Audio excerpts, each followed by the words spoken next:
নমস্কার সকল গল্পপ্রেমী ও সাহিত্যপ্রেমী শ্রোতা বন্ধুদের আমার অনেক স্বাগত। আমার আজকের নিবেদন শীর্ষেন্দু মুখোপাধ্যায়ের একটি ছোট গল্প, বিয়ের রাত। আচ্ছা মশাই, আত্মবিশ্বাস জিনিসটা আসলে কিরকম বস্তু তা বলতে পারেন? বলা কঠিন, তবে যতদূর মনে হয় লোহার রডের মতো একটা শক্ত জিনিস মেরুদণ্ডের ভিতর দিয়ে ঠেলে মাথা অবধি ওঠে। তাতে হয় কি, ঘাড় গর্দান সব সোজা থাকে, মাথাটাও সামনের দিকে ঝুঁকে পড়ে না। আমাদের পটলবাবুকে তো দেখছি সব সময় যেন খাড়া হয়ে আছেন। তাই হবে, ওই রডটা আমার নেই। বেশিরভাগ লোকেরই থাকে না। রেয়ার জিনিস হলেই সাপ্লাই কম হয়। খুঁজে দেখেছি, আমারও নেই। দুজনেরই দুটো দীর্ঘশ্বাস পড়ল। আত্মবিশ্বাস জিনিসটা খুব কাজের জিনিস, কি বলেন? খুব। তবে না হলেও যে চলে না তা নয়। এই ধরুন ফ্রিজ থাকলে খুব ভালো, বাসি স্যাঁতা সব জমিয়ে রাখা যায়। 3-4 দিন রান্না না চাপালেও চলে। চমৎকার কাজের জিনিস। কিন্তু ধরুন যাদের নেই তাদেরও কি চলে না? তা অবশ্যই ঠিক। আপনার যা যা নেই তার একটা লিস্টই তৈরি করে ফেলুন। ধরুন আত্মবিশ্বাস নেই, সাহস নেই, বিবেক নেই, বিবেচনা নেই, শক্তি নেই, বুদ্ধি নেই, মেধা নেই, জেদ নেই, উচ্চাকাঙ্ক্ষা নেই, সততা নেই, চরিত্র নেই, ব্যক্তিত্ব নেই, স্মার্টনেস নেই, অনুভূতি নেই, কল্পনা শক্তি নেই, ইত্যাদি ইত্যাদি। নেই এর একটা লিস্টই থাকলে কি কি আছে তার একটা হদিশ বেরিয়ে আসবে, ডেবিট ক্রেডিটের মতোই। তাতে হবে কি, অল্প স্বল্প যা আছে তাই দিয়েই কাজ চালিয়ে নেওয়ার একটা সুলুক সন্ধান করতে সুবিধে হবে। ঠিকই বলেছেন, তবে নেই এর লিস্টটা বড্ড বড় হয়ে যাবে মনে হচ্ছে। বেশিরভাগ লোকেরই তাই। নেই এর লিস্টে আমারও খুব বড়, এত বড় যে তাই দিয়ে ঘুড়ির লেজ বানানো যায়। আচ্ছা, কিসের গন্ধ আসছে বলুন তো? দিব্যি খুশবু। ও, এই গন্ধটা দাঁড়ান বলছি, এ হলো বিরিয়ানির গন্ধ। জাফরান পড়েছে আর খোয়া ক্ষীর আর কেওড়া জলও। বাহ, আপনার নাক তো খুব শার্প। হ্যাঁ, আমি বড্ড গন্ধ পাই। বাহ, তাহলে ওটা আছে লিস্টিতে ধরবেন। তা আর কী কী আইটেম আছে আর জানেন? খুব জানি। পয়লা পাতে রাধাবল্লভী বেগুন ভাজা, ছোলার ডাল, ফিশ ফ্রাই, তারপর বিরিয়ানি, কষা মাংস, শেষ পাতে চাটনি, আইসক্রিম, সন্দেশ আর রসগোল্লা, পাঁপড় ভাজাও আছে। নেমন্তন্ন বাড়ির খাওয়া সবই প্রায় একরকম হয়ে যাচ্ছে, একটা অন্যটার কার্বন কপি, কি বলেন? যে আজ্ঞে। তা মশাই, এই বিয়েবাড়ির মেনু আপনি জানলেন কি করে? আপনি কি কন্যাপক্ষের কোনো কর্মকর্তা? না, পাড়ায় থাকি। বীরেশবাবু একটু স্নেহ করেন। তাই তার মেয়ের বিয়েতে খাটছেন বুঝি? আজকাল আর বিয়েবাড়ির খাটনি কোথায়, সব তো ডেকোরেটর, ক্যাটারার এরাই করে দেয়। ক্যাটারারের সঙ্গে আমার একটু ভাবসাব আছে, আমি ঠিক করে দিয়েছিলাম। তাই বলুন, 120 টাকা করে প্লেট। 120? সে তো সস্তা মশাই। গেল হপ্তাহ সত্যেনবাবুর ছেলের বিয়ে খেয়ে এলো, শুনলাম 200 টাকা করে প্লেট। 200? ও বাবা, 200 টাকা তো বিরাট ব্যাপার। আপনার আমার কাছে বিরাট, সত্যেনবাবুর কাছে তো আর নয়। সত্যেনবাবুরা নমস্য ব্যক্তি। আপনার আর আমার যেমন নেই এর লিস্টিটা অনেক লম্বা, সত্যেনবাবুদের তেমনি আছের লিস্টিটা বেজায় বড়। তবে কিনা এমন অনেক লোক আছে যাদের কাছে সত্যেনবাবুও নস্যি। খুব ঠিক কথা, আরও কোনো শেষ নেই। এই তো বুঝেছেন, লোককে কোনো কথা বোঝাতে পারলে আমি বড় খুশি হই, ভারী তৃপ্তি পাই। মুশকিল কি জানেন, আজকাল বেশিরভাগ লোককেই কোনো কথাই যেন বুঝিয়ে উঠতে পারি না। তখন সন্দেহ হয় আমি হিব্রু ভাষায় কথা বলছি না তো। এটা বেশিরভাগ কোথায় হয় জানেন? বাড়িতে। নিজের বাড়ির লোকেরা, এই আমার বউ, ছেলে, মেয়ে, এদের সঙ্গে কথা বলতে গেলেই ভয়ঙ্কর ল্যাঙ্গুয়েজ প্রবলেম হয় মশাই। কেন, আপনার স্ত্রী কি মাদ্রাজি না জার্মান? নৈকস্যি বাঙালি মশাই, কোলাঘাটে বাপের বাড়ি। না না, ভাষাগত সমস্যা ঠিক ওরকম নয়। আসল কথা, তারা আমার বক্তব্য বুঝতে চায় না, কিংবা বলতে পারেন গ্রহণ করে না। আমি হয়তো খুব মোলায়েম করে বললুম, ওগো, বাড়িওয়ালার সঙ্গে ঝগড়া করার দরকার নেই। জলে বাস করে কুমিরের সঙ্গে বিবাদ কি ভালো? সঙ্গে সঙ্গে আমার বউ খেপে উঠে বলল, ঝগড়া করব না মানে? 100 বার করব। অন্যায়ের প্রতিবাদ না করে করেই তো দেশটার আজ এই অবস্থা। তোমার মতো মেনিমুখোদের নিয়ে সংসার চলে না, ইত্যাদি। যা বোঝার বুঝে নিন। বুঝেছি। তারপর ধরুন, হয়তো অফিস থেকে ফিরে এসে দেখলাম আমার ডায়েরির মধ্যে কে যেন একটা চিরুনি গুঁজে রেখেছে। চিরুনির তেলে ডায়েরির পাতায় জলছাপ। পুরুষ সিংহ নই জানি, তবে হয়তো সামান্য একটু হেঁকে কথাটা বলতে গেছি। সঙ্গে সঙ্গে মেয়েও এসে গলা মেলালো। তাদের ধারণা এরকম চেঁচেমেচি নাকি নারী নির্যাতন ছাড়া কিছু নয়। যুগ যুগ ধরে নারীরা পুরুষদের হাতে যে কিভাবে নিরন্তর নির্যাতিত হয়ে আসছে, তা নাকি নির্যাতনকারী পুরুষেরা নির্যাতনে অভ্যস্ত বলে বুঝতেও পারে না। একটা দীর্ঘশ্বাসের শব্দ হলো। খুবই খারাপ অবস্থা তো। খুব।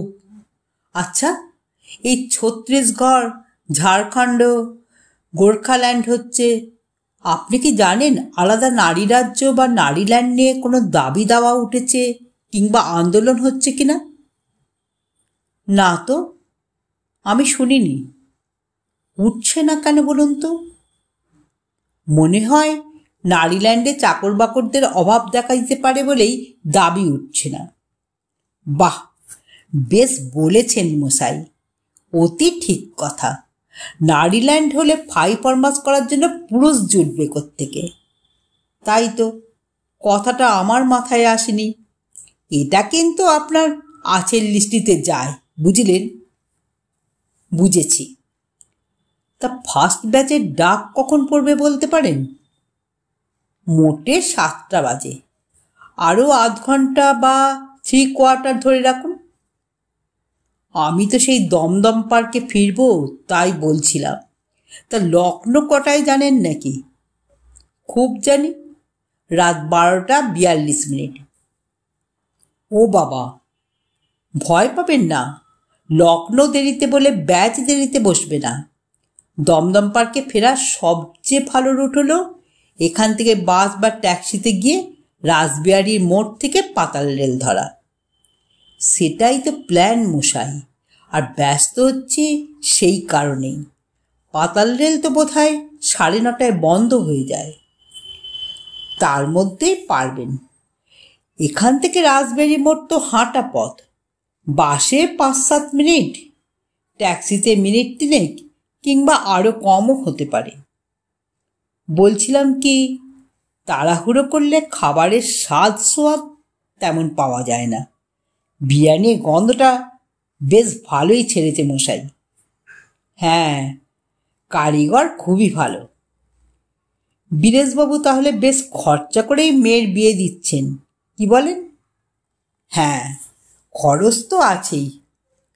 তা পাত্রটি কেমন পেলেন? ইঞ্জিনিয়ার না কি যেন শুনেছিলাম। আমারও শোনা কথা, কম্পিউটার ইঞ্জিনিয়ার। বেশ গাল ভরা কথা, কিন্তু কম্পিউটার ইঞ্জিনিয়ার ব্যাপারটা কি, তা কি আমাকে একটু বুঝিয়ে বলতে পারেন? তারা কি কম্পিউটার বানায় না মেরামত করে? আসল ব্যাপারটা কি? আপনিও যে তিমিরে, আমিও সে তিমিরে।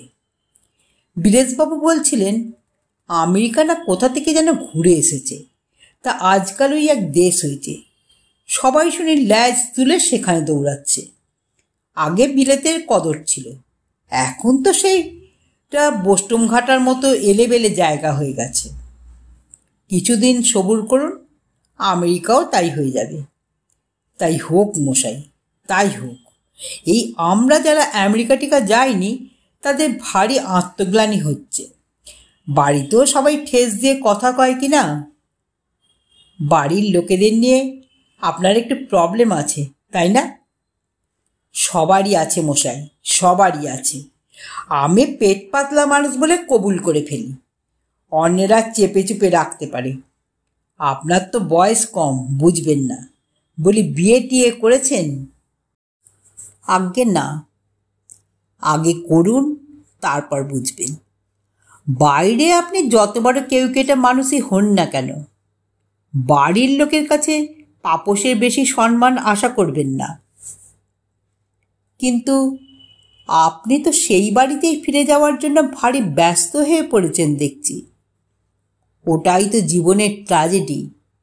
কতবার সন্ন্যাসী বিভাগী হওয়ার কথা ভেবেছি, পেরে উঠিনি। সুইসাইড করব বলে মনস্থির করেও রণে ভঙ্গ দিতে হয়েছে। কেন জানেন? কেন বলুন তো? তুচ্ছ তাচ্ছিল্য করে বটে, মুখ নাড়াও দেয়, আবার শরীর টরীর খারাপ হলে বা বিপাকে পড়লে হামলে এসে আগলায়ও তো। সংসার এক রঙ্গমশাই, সেই রকমই শোনা যায় বটে। এতক্ষণ ধরে কথা কইছি, কিন্তু আপনার সঙ্গে ভালো করে পরিচয়ও হয়নি। তা আপনি কি বীরেশবাবুর আত্মীয় টাত্মীয় নাকি? না না, এই কাছেই থাকি, চেনা জানা আছে আর কি। আমার নাম দিবাকর দত্ত, সরকারি ঠিকাদার। বীরেশবাবুর এই বাড়িটা আমিই করে দিয়েছিলাম। আপনি সরকারি ঠিকাদার? তাহলে তো বড়লোক মানুষ আপনি।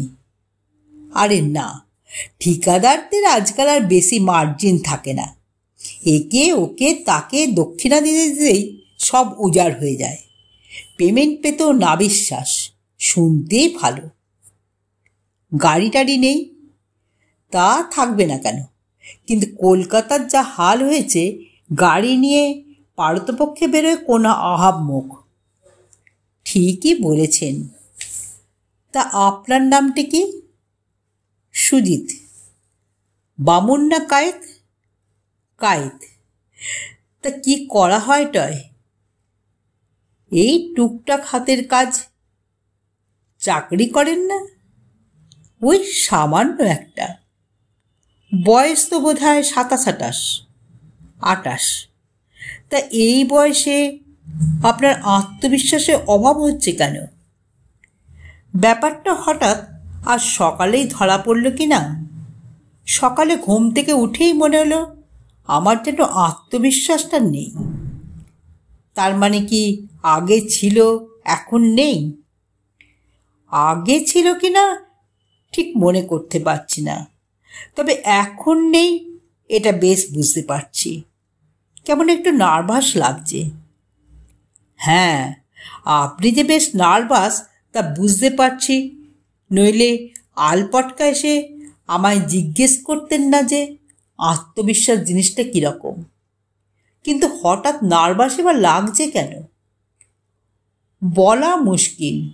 মাঝে মাঝে জীবনে এক একটা দিন আসে যখন কোনো একটা সত্য উদ্ঘাটিত হয়ে যায়। বাহ, বেশ বলেছেন। ওরকম আমারও হয়। এই তো বছরটাক আগে পাঞ্জাব মেল থেকে হাওড়া স্টেশনে নামছি। দরজার কাজটায় উঠন্ত কুলি আর নামন্ত যাত্রীদের মধ্যে খুব ঠেলাঠেলি। হাতের অ্যাটাচি কেসটা সামলাতে পারছি না। প্ল্যাটফর্মে দাঁড়ানো একটা মিষ্টি দেখতে ছেলে হঠাৎ ভিড়ের মাথার উপর দিয়ে হাত বাড়িয়ে বলল, দিন না, অ্যাটাচি কেসটা আমার হাতে দিন, তারপর নামুন। এইসব লোকেরা বোধহয় খানিকটা হিপনোটিজমও জানে। কে জানে কেন ছেলেটাকে আমার বেশ চেনা চেনাও ঠেকলো। তাই দিব্যি অ্যাটাচিকেসটা দিয়ে দিলাম। নেমে একগাল মাছি, কোথায় সেই ছোকরা আর কোথায় বা অ্যাটাচি। তা সেদিন আমি বুঝলাম, যতই লোক চড়িয়ে খাই না কেন আমি একটি গাঁড়ল। আপনাকে কিন্তু গাঁড়ল বলে মনে হয় না, যদিও এই জায়গাটার আলো তেমন নেই, তবু মনে হচ্ছে আপনি বেশ বুদ্ধিমান লোক। কথাটা যে খুব ভুল বলেছেন তা নয়, আমি বুদ্ধিমানও বটে আবার গাঁড়লও বটে। কোনো কোনো ব্যাপারে বুদ্ধিমান, কোনো কোনো ব্যাপারে গাঁড়ল। সব মানুষই এরকম। নিউটন বড় আর ছোট বেড়ালের জন্য কক্ষে দুটো দরজা করেছিলেন, মনে আছে তো? হ্যাঁ, মনে আছে। আমরা আসলে আমাদের বুদ্ধিটাকে সর্বত্র প্রয়োগ করি না। এক বিষয়ে বুদ্ধির খেল দেখিয়ে বাহবা কুড়াচ্ছি, অন্য বিষয়ে আকার বোকার মতো কাজ করে চিৎকার পাচ্ছি। এই ধরুন, ঠিকাদারি কাজে আমাকে বোকা বানাতে পারে এমন লোক কমই পাবেন। আবার সেই আমি যে কি করে বাজার থেকে বুড়ো ঢ্যাঁড়স বা পাকা পটল নিয়ে আসছি সেটা আমার কাছেও রহস্য।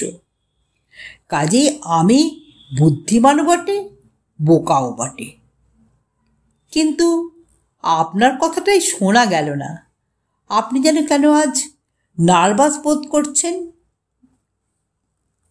ওই যে বললাম, আজ সকালে উঠেই মনে হচ্ছে আমার আত্মবিশ্বাস বলে কিছু নেই। ঘাবড়াচ্ছেন কেন? যখন বিয়ে করবেন তখন থেকে টের পাবেন আপনার আরও অনেক কিছুই নেই। বউ এসে আপনার এমন অ্যাসেসমেন্ট করতে শুরু করবে যে আপনি নিজেই অবাক হয়ে যাবেন। ওরে বাবা, ভয় পেলে চলবে কেন? এটাই তো দুনিয়ার দস্তুর। বিয়ে না করলে কেমন হয়? ব্যাচেলর থাকবেন? তাহলে তো আরও চিত্তির। ব্যাচেলরকে সবাই এক্সপ্লয়েট করে, আত্মীয় স্বজন থেকে বন্ধুবান্ধব কেউ ছাড়বে না। তাছাড়া ব্যাচেলররা একটু বায়ুগ্রস্ত হয় পড়ে কিনা। প্রথম ব্যাচটা বসলো কিনা একটু খেয়াল রাখবেন। 7:30 বাজে চলল কিন্তু। না না, 7:17। ফার্স্ট ব্যাচ বসার আগেই আমি আপনাকে জানিয়ে দেব। আপনি কি বিয়েবাড়ির ম্যানেজমেন্টে আছেন নাকি? না, ঠিক ম্যানেজমেন্টে আছে বলা যায় না, তবে দেখাশোনা করছে আর কি। বিয়েতে দেনা পাওনা কীরকম হচ্ছে জানেন? তেমন কিছু শুনিনি। নগদ আছে নাকি? যতদূর জানি না। অবশ্য নগদের প্রশ্নও ওঠে না। শুনেছি নাকি মেয়েটা পছন্দ করে বিয়ে করছে। লাভ ম্যারেজ নাকি মশাই? তা ওই রকমই বোধ হয় কিছু।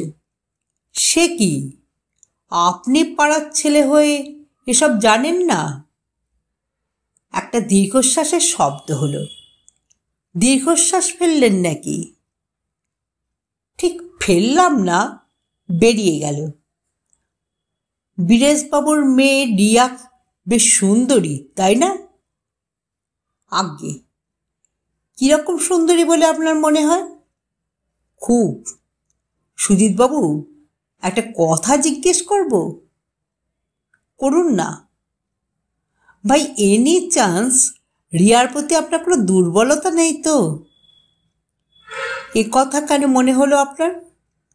আত্মবিশ্বাসের অভাবের কথা বলছিলেন তো, তারপর দীর্ঘশ্বাস। দুর্বলতাই তো মানুষকে খায়। আপনি খুবই বুদ্ধিমান। তাহলে ঠিক ধরেছি? ঠিকই ধরেছেন।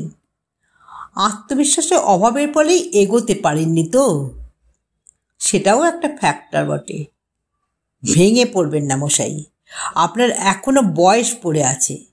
কত কি ঘটতে পারে।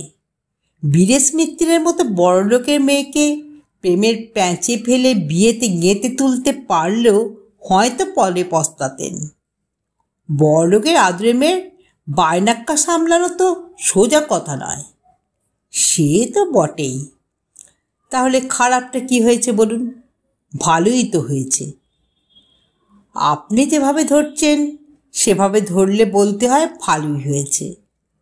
আরে মশাই, সব সময় জীবনের উজ্জ্বল দিকগুলোর কথাই তো ভাবা উচিত, তাই না?